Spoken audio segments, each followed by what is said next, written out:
Halo para player, selamat datang di channel Media Koridor, channel yang membahas tentang mainan, karena mainan tidak harus mainan.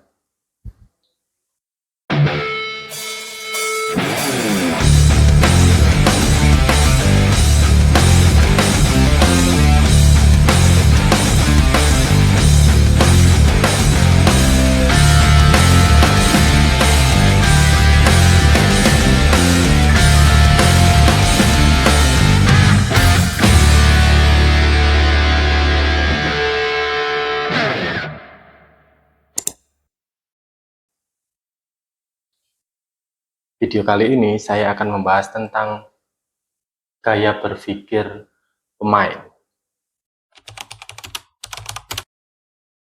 Kalau bicara tentang permainan atau biasa disebut game, ada beberapa jenis player.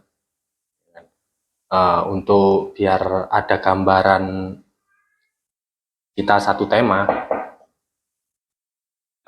kita tentukan dulu temanya game sepak bola, game PS sepak bola itulah, FIFA atau PES terserah. Seruput sih. Sepengalaman saya main game, khususnya sepak bola, ada beberapa tipe player. Beberapa tipe player ini, satu, player yang main aja. Jadi player sing main aja ya wis milih tim wis main ngono. Nah, itu tipe yang pertama. Nah, yang kedua, player yang penting informasi. Jadi sebelum game start, itu ada yang formasi dulu atau ganti pemain, bla bla bla. Pokoknya intinya dia informasi dulu sebelum dia main.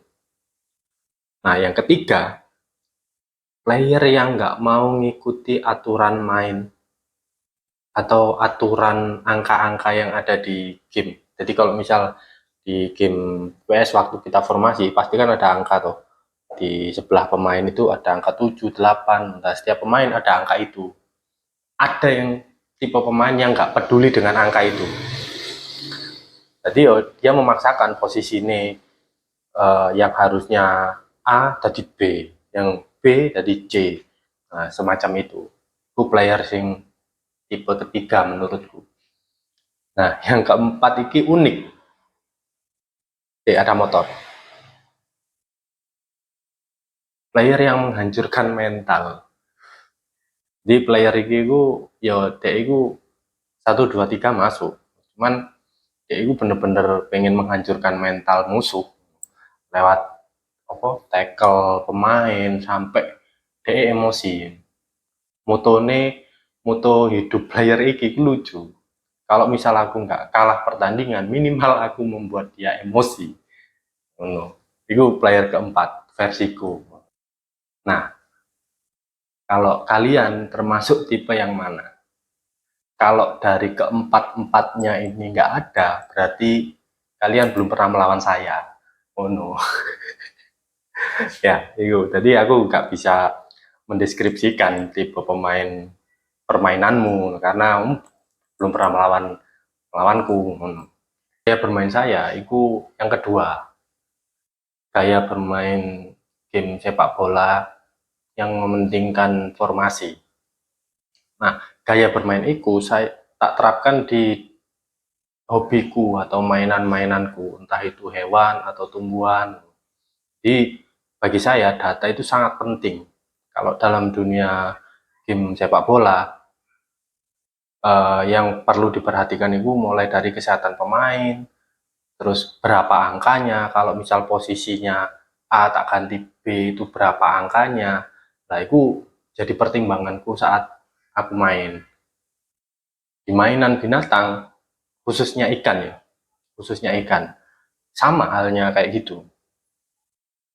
Jadi ada beberapa tipe untuk si ikan ini sendiri, dari mulai tipe perenang, predator, ikan dasar, atau ikan yang slow renangnya. Semua harus memiliki data. Nah, data itu bisa aku ambil dari Google atau YouTube misal. Nah, itu aku mesti belajar dari situ sampai aku menentukan ikan ini tuh tipenya apa. Action. Dari gaya bermain saya di game sepak bola, saya menerapkan hal yang sama dalam mainan. Ya, by data.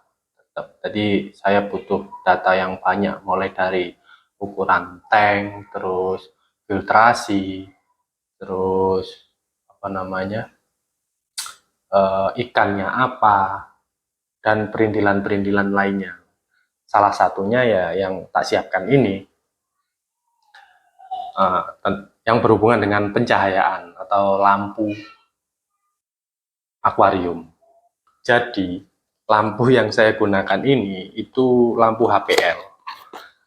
Kalian bisa Google lampu HPL itu seperti apa, dan rangkaian DC menggunakan adaptor. Ini adaptor 12 volt 10 ampere. Kenapa custom? Ya, aku sih kenapa custom karena untuk antisipasi kerusakan sih, lebih lebih ke sana. Soalnya kalau pabrikan kalau misal mati ya udah mati semua. Nah, kenapa saya custom? Itu ya antisipasi. Terus alasan juga kenapa saya pakai rangkaian DC. Jadi ini rangkaian DC kan 44 ini. Nah, itu aku antisipasi juga kalau misal sepeda motor, sorry. Kalau misal lampunya ini mati, itu antisipasinya di situ. Jadi kalau misal lampunya ini mati satu, yang lain ini masih nyala. Jadi kita tinggal nyari mana lampu yang mati, terus kita ganti. Nah, dari beberapa kali aku observasi atau aku belajar di Google atau di YouTube, lampu HPL ini menurut saya sudah cukup untuk sepeda motor main. Nah, sudah cukup untuk akuarium yang saya buat. Jadi cukuplah untuk pencahayaan si akuarium. Nah, keuntungannya custom lampu HPL ini bisa menentukan komposisi lampu. Contohnya ya, lampu kalau misal biru putih. Nah, kalau pabrikan kan ada tuh biru putih. Nah, aku bisa main komposisi di sini pakai biru putih atau WRGB yang biasanya lampu-lampu mahal lah itu. Nanti aku bisa ngatur si komposisinya ini. Keuntungan berikutnya itu sedikit tahu tentang ilmu kelistrikan. Jadi aku tahu cara gimana menghitung iki ku sampai berapa watt, terus habis dayanya itu berapa. Ini aku tahu, walaupun cuma basicnya aja ya, nggak terlalu expert juga aku nang listrik. Minimal aku udah tahu caranya nyolder, mulai dari nyolder, ngerakit. Ini kan seri ya, ini kan rangkaian seri paralel. Jadi 4 seri 5 paralel ini judulnya. Nah, itu aku tahu cara ngitungnya gimana. Terus ini nanti totalnya berapa watt aku juga tahu. Tuh. Nah, keuntungannya di situ. Nah, ini kita bicara adaptor ya. Adaptor ini juga baru. Kenapa aku beli yang ini? Ini kapasitas 10 ampere. Yang sebelumnya itu 5 ampere. Jadi cuma kapasitas 60 watt. Kalau ini bisa sampai 120 watt karena rencanaku aku pengen nambah akuarium lagi. Jadi ini sangat penting untuk nambah kapasitas lampu nih. Jadi kalau misal lampu ini tak pasang sebelah, adaptornya nggak kuat, jadi nyalanya nggak maksimal. Makanya ya wis tak ganti, aku beli yang baru.